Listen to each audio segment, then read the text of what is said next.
Hello YouTube, it is Niina here, you are watching Fairy Chamber channel. So, continuing my video series on Finnish animals and mythology behind them. So this is going to be the bird poem of snail, but also many different bugs. Why we have so many poems with the bird of different animals? That is because ancient Finns believed that when you know the origin of something, was it an animal or a plant or a spirit, or whatever, you could control it then. So these bird songs, they are some almost like magical tools to control and have the power of something. For example, if you had a snake biting and you were healing the wound, you could sing the bird spell of the snake and have the power of the snake heal you as well. If you get what I mean. But this poem is the bird of the snail, and there is also several different animals that are born in this poem. And it's a bit creepy, I will warn you. I'm going to read it in Finnish first, and then I will tell you the English translation. Kiputyttö tuonen neito, tuonen poika kalman katto.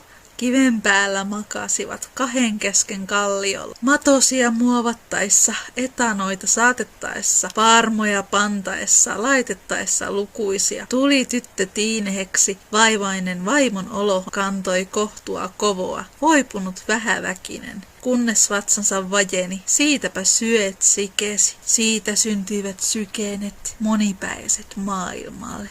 Itikoita inehmoille, sääskisiä salomaille, kärpäset karjapihoille, tuhatlukuiset levisi. Alright. Kiputyttö maiden of death, boy of Tuonela, they slept together by the rocks, created all the worms, brought snails to the world, created all the nasty wasps. Girl got pregnant, she was in agony. Finally she couldn't bear it no more, and she gave birth of all the bugs of the world. Mosquitoes to the heart of the forest, chase people again and again. Flies to annoy the cattle, there is no end for them. I always thought this was a bit creepy. So what it tells to us is the ever-old story. Ancient Finns believed, like many other people in the old times, that word was made from several different layers, and in Finnish word view there was 3 layers. There was ylinen, the upper world, keskinen, the middle world, where people lived, and underworld, where there was word of the dead. In the ylinen there was all the main gods, the highest gods. Some gods belonged to the keskinen, like the god of the forest and such. The god of the sky and the stars, they were in the skies, of course. Then there were different gods in underworld as well. Kiputyttö was one of them. I think her name would be like Pain Girl, translated. She was one of the characters in Finnish mythology that she lives in the underworld. She's like one of the gatekeepers there. Her legend actually is not necessarily all Finnish.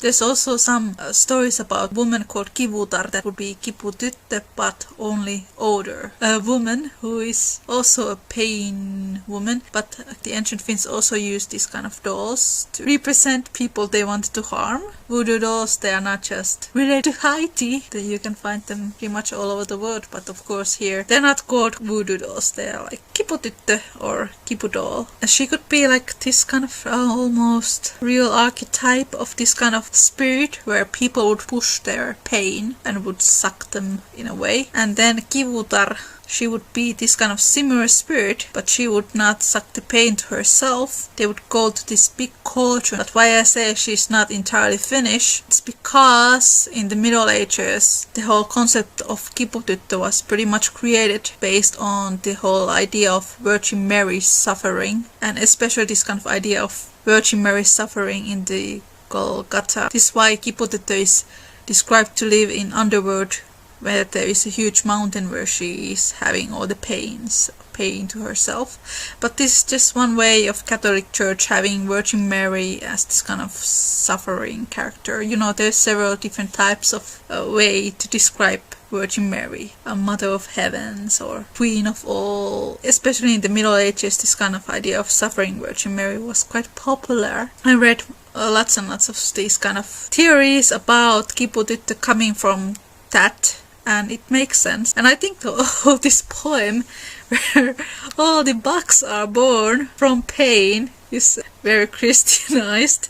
And it's the same with many different Finnish bird poems of several animals like the frog and lizard, and in some cases also the snake, but it depends how you read the poem. This goes pretty much all the animals that come from the underworld or belong to the Alinen. Like in this case, all the bugs come from the Alinen. It makes sense, like especially the worms, even the mosquitoes, they like to live in the dark. But in this case, I found this poem very Christianized because it describes this kind of sexual act. The consequences is women getting pregnant and giving birth, all kinds of nasty things. What happened in the Middle Ages, that, and especially in the case of what it comes to Virgin Mary, is that the church fathers wanted to describe women to be only either virgin or mother. He put it to having uncontrolled sex with boy of the dead creates these bugs and all the diseases to the world. This is how the bugs came to the world. Bird of the frog is quite similar, and bird of the lizard.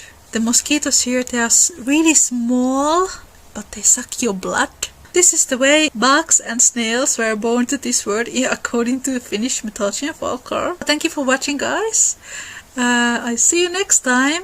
Bye! Thank you for watching. If you're interested to learn more about Finnish mythology and folklore and ancient customs and beliefs, I have an 8-week online course called The Heart of Mielikki, which is a deep dive into the world of Finnish mythology and all the different deities and legends. You can find more information about it on my website, fairychamber.com, and I will also add the links to the description. Have a great day, make good choices, and I will see you next time. Bye!